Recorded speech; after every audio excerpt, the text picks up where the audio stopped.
एक तरफ बातें हो रही है कि नवाज शरीफ साहब की वतन वापसी होगी या नहीं होगी, इस पर तो मैं बात करूंगा ही, लेकिन आज का अहम इवेंट यह था कि बेनज़ीर भुट्टो साहिबा की 14वीं बरसी आज मनाई गई है, उनकी शहादत की, और उस पर एक जलसा हुआ गढ़ी खुदा बख्श में जो हर साल होता है। और बिलावल भुट्टो जरदारी साहब ने जब यहाँ पर तकरीर की तो उन्होंने बरबला अंदाज में कहा कि कोई डील शील की जो बातें हो रही हैं, पीपल्स पार्टी किसी डील पर यकीन नहीं रखती, जो डील करते हैं उनके कब्रिस्तान नहीं होते, हमारी डील कब्रिस्तान हमारे शहीदों के साथ है, हमारी आवाम के साथ है।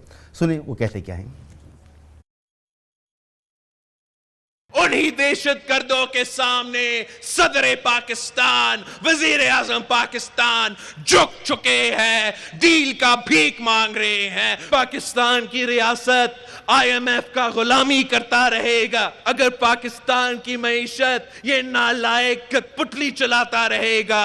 ये लोग आपके पेट पे डाका डाल रहे हैं तो आपके जेब पे डाका डाल रहे हैं, आपके वोट पे डाका डाल चुके हैं। पाकिस्तान पीपल्स पार्टी डील की सियासत में यकीन नहीं रखती है। जो छुप छुप के डील के सियासत करते हैं उनका शहीदों का कब्रिस्तान नहीं होता है। पाकिस्तान पीपल्स पार्टी गैर जमहूरी रवैया नहीं अपना सकती। हमें किसी डील की जरूरत नहीं है, हमारा डील शोधा के कब्रिस्तान से है। दीवारों पे लिखा चुका है कि कठपुतली को जाना होगा। बस जियाले आप अपना तैयारी पकड़े, इंशाल्लाह ताला अगला इलेक्शन आपका है, वजीर आजम भी आपका होगा।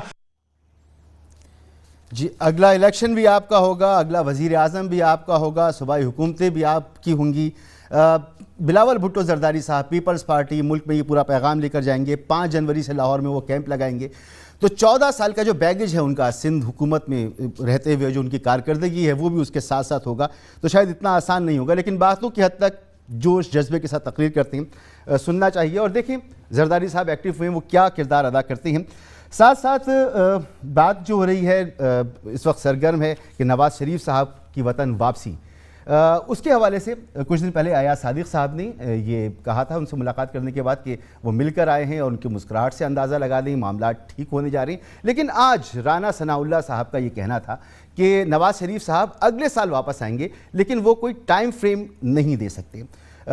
अब इस पर बात करने की यकीनन ज़रूरत है कि ये जो बात कह रहे हैं शेख रशीद साहब और अयाज सादिक साहब ने जो गुफ्तगू की थी, तो इसमें इतना फ़र्क क्यों है? खुद कोई फ़ैसला अभी तक बाकायदा मौजूद नहीं है। जो कॉन्फिडेंस था अयाज सादिक साहब का, वो कॉन्फिडेंस लग ये रहा है कि वो एक ब्लफ था शायद, और जो अब बात कर रहे हैं राना सनाउल्लाह साहब वो कुछ और बात है। वो वक्त आ गया, ना सिर्फ वोट को इज्जत देना मगर कुछ थोड़ी बहुत बगावत तो जरूर करनी पड़ेगी। इमरान खान साहब पैर भी पड़ जाएंगे, वो जूते भी उठा लेंगे, जूते पहन भी लेंगे। इससे ज्यादा डरपोक आदमी सियासत में नहीं है। मैं मिल के आया, मेरी मुस्कुराहट आपको बता रही होगी कि कुछ होने वाला है। लोगों ने हाथ खड़े कर दिए, गुड गवर्नेंस बैड हो गई। अनकरीब मियाँ साहब भी वापस आएंगे, और अगर लंदन गया तो फिर मियाँ नवाज शरीफ साहब को लेने जाऊंगा। अब ये मियां नवाज शरीफ साहब की वापसी की बातें क्यों? क्योंकि supreme court bar supreme court में जा रही है और उनकी कोशिश ये है कि वो नवाज शरीफ साहब की ताहयात नाअहली को ख़त्म करवाने की कोशिश करें। वो इस पर पटिशन लेकर जा रहे हैं। इस पर इमरान खान साहब का जो रद्द-ए-अमल आया था वही मैं आपके सामने पेश करूं, और इमरान खान साहब ने उस पर बड़ा ज़बरदस्त रद्द-ए-अमल दिया था। उन्होंने कहा था कि नवाज शरीफ की वापसी के लिए रास्ते निकाले जा रहे हैं, सज़ा ख़त्म होने की बातें हो रही है। वज़ीर आज़म साहब का कहना था अगर नवाज शरीफ को छोड़ना है तो जेलों के दरवाजे खोल देने चाहिए। नवाज शरीफ आज तक मनी ट्रेल नहीं दे सके, एक मुजरिम की सज़ा कैसे ख़त्म कर सकते हैं? चौथी बार उन्हें वज़ीर आज़म कैसे बनाया जा सकता है? उन्हें अदालतों ने नाअहल किया है, उनकी सज़ा ख़त्म करने का कोई इखलाक़ी जवाज़ नहीं। छोटे केसेस में मुलव्विस लोग जेलों में पड़े हैं, बड़े चोरों के लिए रास्ते निकालने की बातें हो रही हैं। और नवाज शरीफ ने अवाम का पैसा लूटा और बाहर मुंतकिल किया। पनामा में नवाज शरीफ का नाम आया और अदालत ने उन्हें नाअहल किया। तो वज़ीर आज़म समझते हैं कि उनकी नाअहली नहीं होनी चाहिए। और आज की जो एक और अहम डेवलपमेंट है वो ये है कि पाकिस्तान में पहली नेशनल सिक्योरिटी पॉलिसी की बाकायदा मंजूरी दी गई है, जो कल काबीना में पेश की जाएगी। इसके खदोखाल भी बहुत इंपॉर्टेंट हैं और इसमें एलामिया जो सामने आया उसमें बताया गया है कि कौमी सलामती पॉलिसी एक जामे कौमी सिक्योरिटी फ्रेमवर्क के तहत मुल्क के कमज़ोर तबके के तहफ़्फ़ुज़ के लिए सिक्योरिटी और वक़ार को यकीनी बनाएगी और शहरियों के तहफ़्फ़ुज़ की खातिर पॉलिसी का महवर माशी सिक्योरिटी होगा। माशी तहफ़्फ़ुज़ ही शहरियों के तहफ़्फ़ुज़ का ज़ामिन बनेगा। पॉलिसी साजी के दौरान तमाम वफाकी इदारों, सूबाई हुकूमतों और माहिरीन और प्राइवेट सेक्टर से मुशावरत की गई है। यानी कि इमरान खान साहब अब आने वाले दिनों में अपनी माशी पॉलिसी मुल्क की सिक्योरिटी को उससे जोड़ते हुए आगे बढ़ाने की कोशिश करेंगे। और जो गैलप सर्वे हमारे सामने मौजूद है वो भी ये कहता है कि पाकिस्तान के 45% लोग ये समझते हैं कि आने वाले वक्तों में मुल्क के माशी हालात ठीक होंगे। मेहमानों का मैं आपसे तारुफ कराऊँ, जरताज गुल साहिबा मेरे साथ मौजूद हैं, वज़ीर मुमलिकत बराए माहौलियाती तब्दीली तहरीक इंसाफ के अहम रहनुमा, बहुत शुक्रिया आपका। सेनेटर मुसद्दिक मलिक साहब, रहनुमाए मुस्लिम लीग उनके, सर आपका भी बहुत बहुत शुक्रिया। और lieutenant general retired Amjad Shoaib साहब, सर आपका भी बहुत बहुत शुक्रिया।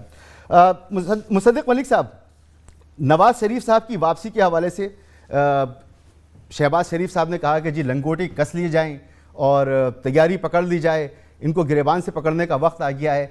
आज राना सनाउल्लाह साहब कह रहे हैं अगले साल वापस आएंगे और कोई टाइम फ्रेम, कोई वक्त भी हम नहीं दे सकते। तो अयाज सादिक साहब तो ये कह रहे थे कि 20 तारीख को वो जाएंगे और 7 वापस लेकर आएंगे, ये हुआ क्या?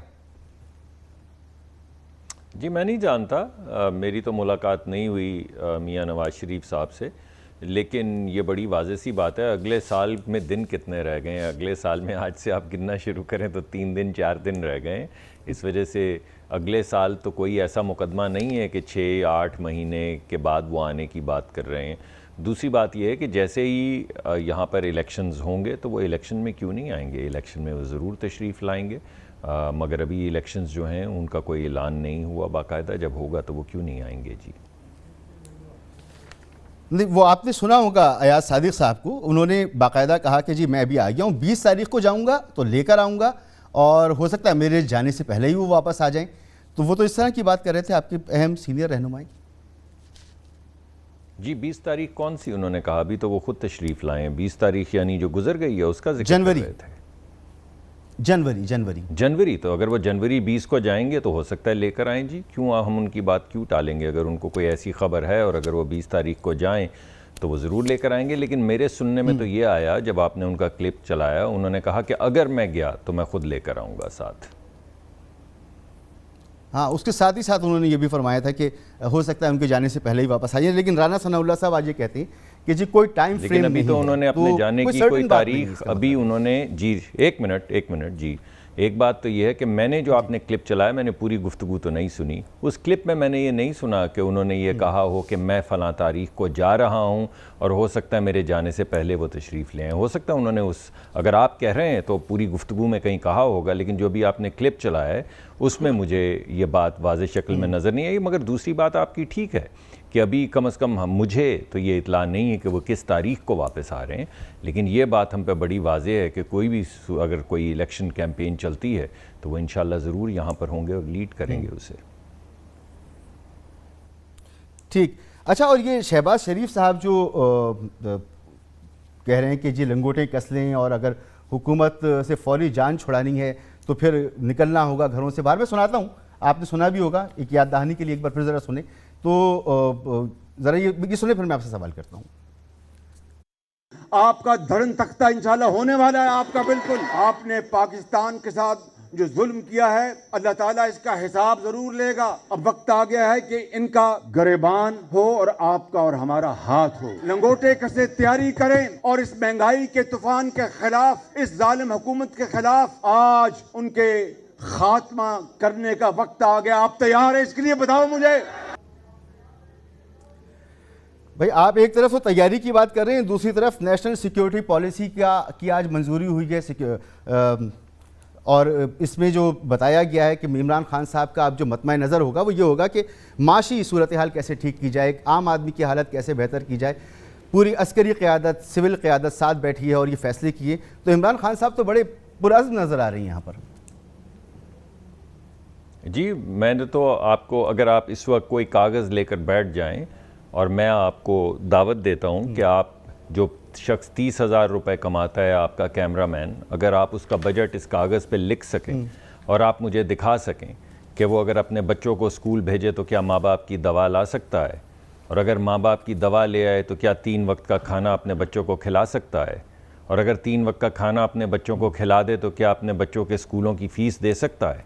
और अगर इन तमाम सवालों का जवाब मनफी में आए तो आपको भी लंगोटा कस लेना चाहिए, क्योंकि अगर गरीब आदमी अपने बच्चों को खाना ना खिला सके, अगर बिजली का बिल ना दे सके, अगर माँ बाप की दवा ना ला सके, एक ऐसा मुल्क जहाँ पे पहले साल की महंगाई की शरह जो है, पहले साल की दही इलाकों में जहाँ पे सबसे ज़्यादा गरीब लोग रहते हैं, जो इस मुल्क का खाना फराहम करते हैं पूरे मुल्क को, वहाँ पे 90% खाने पीने की अशिया में महंगाई की शरह हो।